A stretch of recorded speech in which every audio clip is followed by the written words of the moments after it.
In a world where it feels like everyone is competing for attention, recognition, and respect, most people go about it completely wrong. They beg for validation. They shrink themselves to please others. They chase approval like it's something that can be caught and held.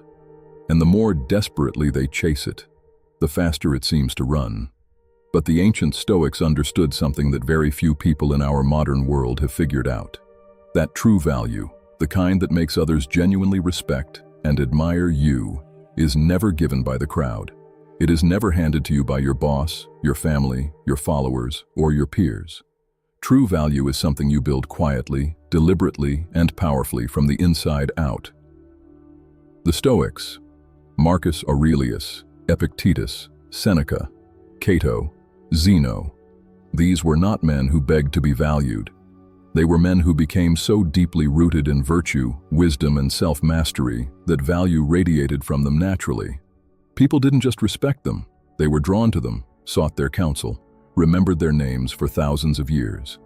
And today, in this video, we are going to walk through 9 Stoic strategies that, if you apply them consistently, will transform the way the world sees you, and more importantly, the way you see yourself. Because when you master these 9 principles, you stop needing to be valued by others, and that is precisely when they start valuing you most. Let's begin. Strategy number 1. Become a person of your word, without exception. In a world drowning in empty promises and half-kept commitments, the person who simply does what they say they will do stands out like a lighthouse in a storm. Marcus Aurelius wrote in his Meditations that we should waste no more time arguing about what a good person should be. We should simply be one. That simplicity is profound. Most people talk about integrity. They post about it. They claim it. But the Stoics understood that integrity is not a belief, it is a practice. And it is practiced in the small, unglamorous, easily skipped moments of daily life. When you tell someone you will call them back, call them back. When you promise to deliver something by a deadline, deliver it before the deadline. When you make a commitment to yourself, to wake up early, to train your body, to study your craft, keep it even when no one is watching, especially when no one is watching. Epictetus taught that the most important relationship you will ever have is the relationship between your word and your action. When these two things align perfectly and consistently, something remarkable begins to happen. People start trusting you without thinking about it. They begin to recommend you before they even consciously realize they're doing it. They give you more responsibility, more opportunity, more respect, because you have demonstrated through repeated action that you are reliable in a world full of the unreliable. And there is something else that happens, something even more powerful than external recognition. You begin to trust yourself. You begin to feel the quiet, unshakable confidence that comes from knowing you are someone who does what they say. That internal trust becomes the foundation of everything else we are going to talk about today. Strategy number 2. Cultivate deep, unshakable calm. Seneca wrote, "The first step toward becoming a better person is to stop being upset by things." He didn't mean to become numb or indifferent. He meant to train yourself so thoroughly in the understanding of what is and is not within your control that the storms of life, the criticism, the setbacks, the disrespect, the rejection, cease to have the power to knock you off your foundation. Think about the people in your life or in the world who command the most genuine respect. Not the loudest ones, not the most aggressive ones. Think about the ones who, when everything around them is chaotic, somehow remain still. When others are panicking, they are thinking clearly. When others are reacting emotionally, they are responding with calm deliberation. There is something almost magnetic about that quality. It signals to everyone around you that you are operating on a different level, that you have cultivated an inner world so stable that the outer world cannot easily disturb it. The Stoics practiced this through a discipline they called the discipline of assent, the training of the faculty by which we give or withhold our judgment about incoming events. A setback happens. The untrained mind immediately labels it as catastrophic, and the emotions follow that label. The Stoic trained mind pauses, withholds the catastrophic label, examines the event clearly, and responds from reason rather than reaction. You can begin building this today. The next time something frustrates you, a rude driver, a difficult email, an unfair criticism. Pause before you respond. Take one breath. Ask yourself, is this within my control? What is the most useful response here? And then respond from that place. Over time, this practice rewires the way you move through the world. People notice. They notice it in your voice, in your posture, in your face, and they are drawn to it because, in a world of constant reactivity, a calm person feels like solid ground. Strategy number 3. Master the art of listening more than you speak. Zeno of Citium, the founder of Stoicism, is said to have remarked that we have 2 ears and 1 mouth so that we can listen twice as much as we speak. This wisdom is laughably simple and yet almost universally ignored. Most people in a conversation are not listening. They are waiting. They are waiting for a gap in the other person's words so they can insert their own thoughts, their own opinions, their own stories. They are using the conversation as a stage for their own performance rather than as a genuine meeting of minds. The Stoic approach is radically different. When you sit with someone, you give them your full, undivided, genuine attention. You listen not to formulate your response, but to truly understand. You ask questions that go deeper. You hold space for the other person's experience without rushing to fix it, judge it, or top it with your own. When you do this, really do this, consistently and sincerely, something almost miraculous happens in your relationships. People feel seen, and being truly seen is one of the deepest hungers of the human soul. Most people go through their entire lives feeling slightly invisible, slightly unheard. When you become the person who actually listens, who actually sees them, they do not simply like you. They value you in a way that is almost impossible for them to articulate. They seek you out. They open up to you. They trust you. And because you are speaking less and observing more, when you do speak, your words carry weight. People lean in. They pay attention. Because they have learned that when you say something, it is worth hearing. Strategy number 4. Develop your skills with obsessive dedication. Marcus Aurelius described the Stoic ideal of moving through the world as a craftsman, not as someone who merely goes through the motions of their work, but as someone who brings their full skill, full attention, and full commitment to everything they do. The Stoics had a concept called arete, which is often translated as excellence or virtue, but which more precisely means the full expression of one's potential in any given moment. It means doing what you do at the highest possible level, not because you will be rewarded for it, not because someone is watching, but because it is the nature of a disciplined human being to do their best work. In practical terms, this means committing to a path of continuous, deliberate improvement in whatever it is you do. If you are a builder, become the best builder you can possibly be. If you are a teacher, a programmer, a parent, a leader, a writer, master your craft with the kind of focused, patient dedication that most people simply do not have the discipline to sustain. Here is the thing about mastery that the Stoics understood deeply. It cannot be faked, and it cannot be hidden. When someone is truly excellent at what they do, it is visible in the way they work, in the quality of their output, in the quiet confidence they carry. You do not have to tell people, you are good at what you do.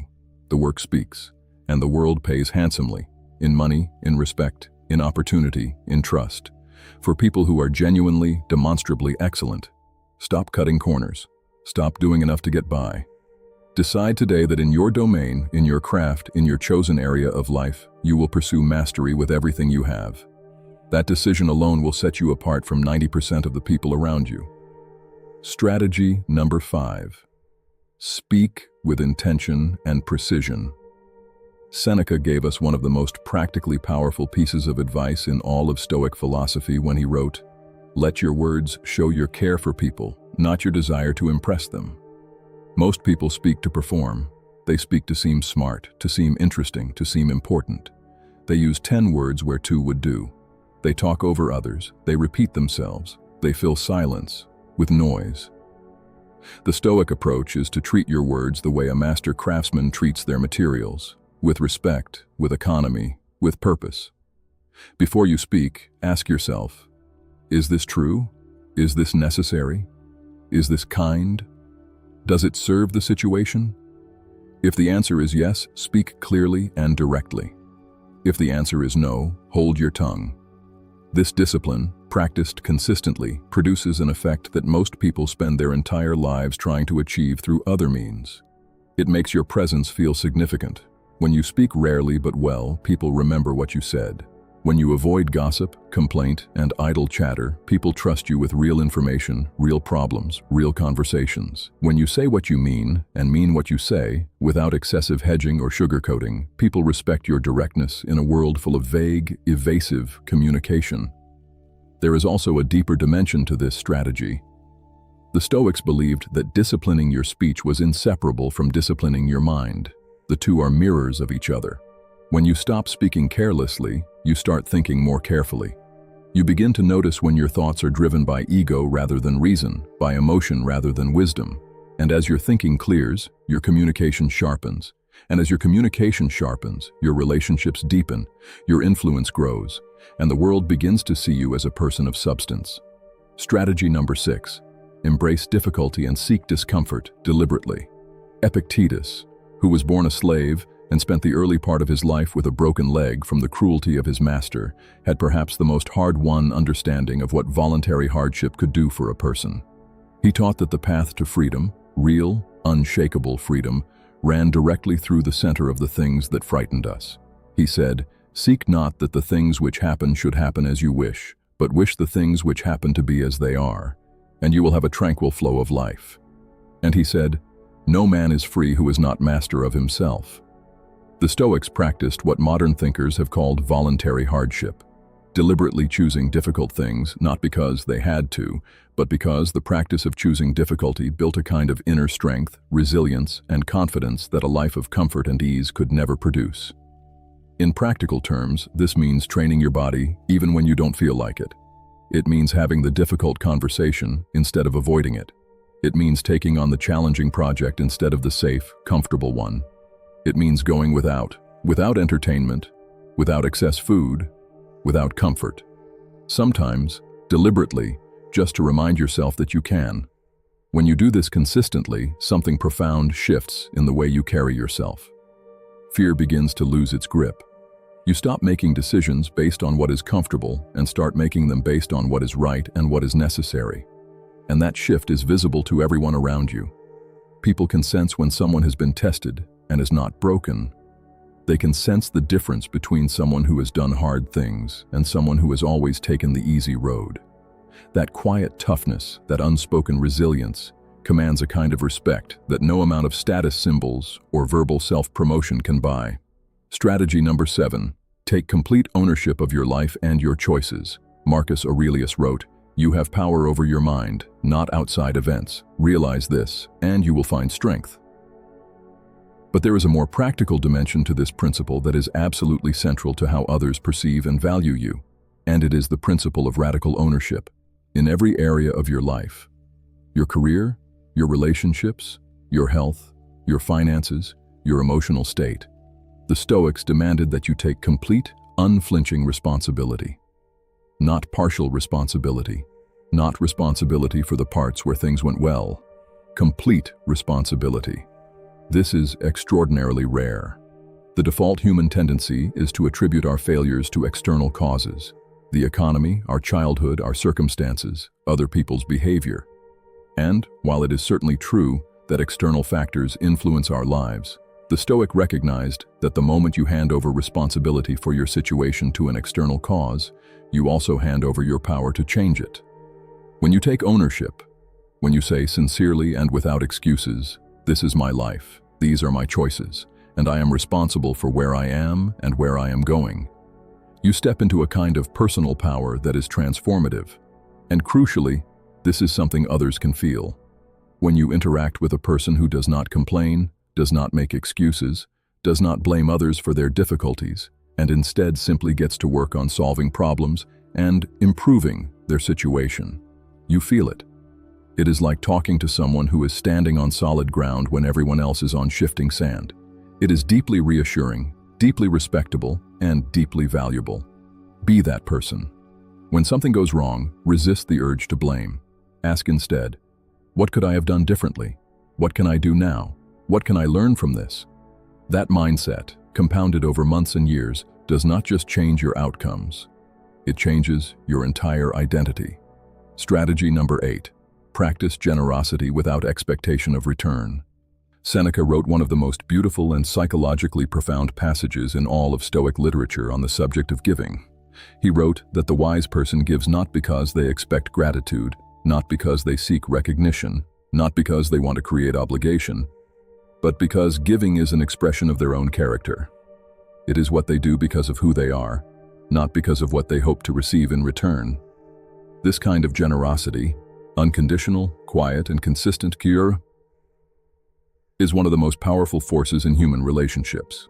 Most people, whether they admit it or not, give with an invisible ledger in their mind. They help someone and then wait, consciously or unconsciously, for the repayment.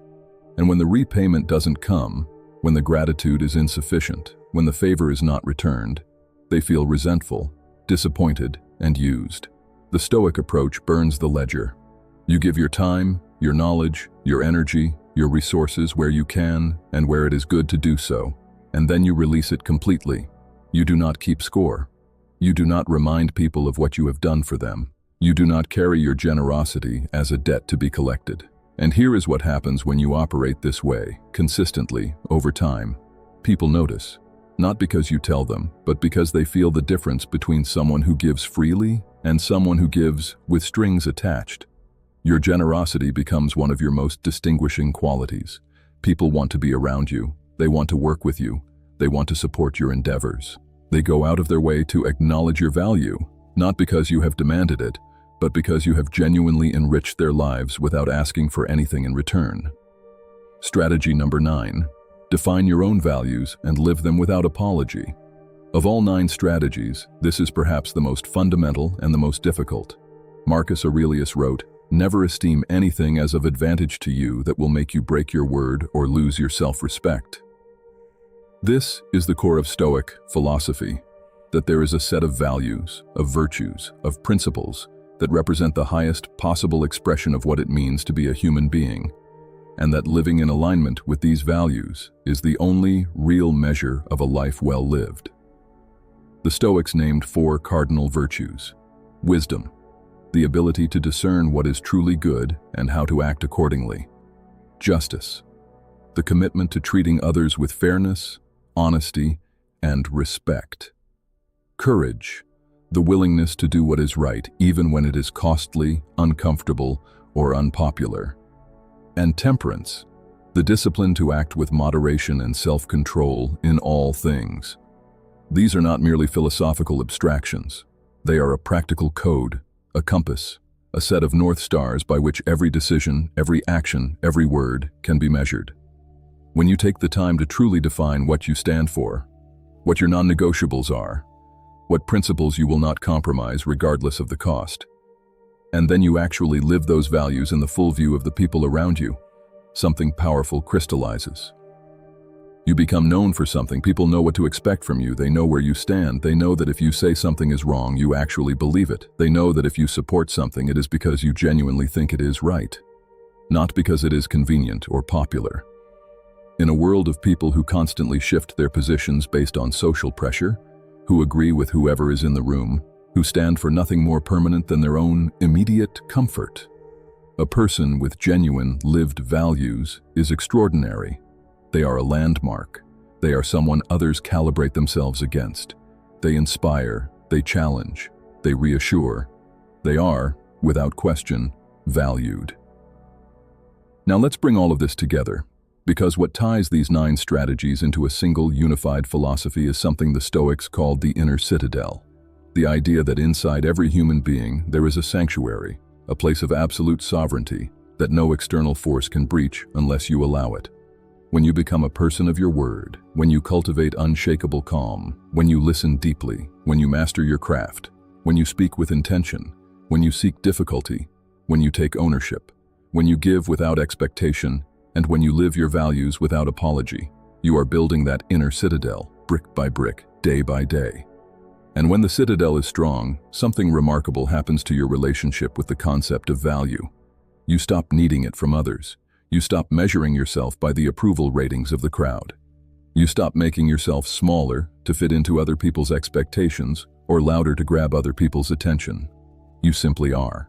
And it turns out that the person who no longer needs to be valued, the person who is so thoroughly anchored in their own character and purpose, is exactly the person the world cannot stop valuing. Marcus Aurelius, who was the most powerful man in the known world, wrote his private journal not as a document for posterity, not to be remembered, not to impress anyone, but simply as a daily practice of holding himself accountable to his own principles. He could have done anything. He was emperor of Rome, and yet he chose every single day to sit with himself and ask, did I do what was right? Did I live with wisdom? Did I treat others with justice? Was I courageous? Did I exercise self-control? That is the Stoic practice, not grand gestures, not public performances of virtue, daily, private, honest self-examination, and then the quiet, persistent work of becoming better. If you walk away from this video with one thing, let it be this: the path to being genuinely, deeply valued by others begins and ends with the commitment to be genuinely, deeply valuable in yourself, not in a self-absorbed, ego-driven way, but in the way of the craftsman who takes their work seriously, in the way of the friend who shows up consistently, in the way of the human being who has decided clearly and permanently that they will live by their principles regardless of what the world thinks about it. Start today. Start with one of these 9 strategies. Just one. Pick the one that resonates most, the one that you know in your gut is the area where you have the most room to grow. Practice it tomorrow morning. Practice it again the next day, and the day after that. Not because you will see results immediately, you may not. Not because others will notice right away, they may not. But because, as Epictetus taught us, the practice itself is the reward. The becoming is the point. And somewhere along the way, you will look up and realize that you have built something inside yourself that no one can take from you, a character, a reputation, a life, that is genuinely, undeniably worth something. And the world, in its own time and in its own way, will see it too. Thank you for spending this time with these ideas. If this video resonated with you, share it with someone who needs to hear it. Leave a comment below telling me which of these 9 strategies you are going to start practicing today. Subscribe if you haven't already, because we explore these ancient wisdoms and apply them to the very real challenges of modern life. The Stoics have been guiding human beings toward their best selves for over 2,000 years.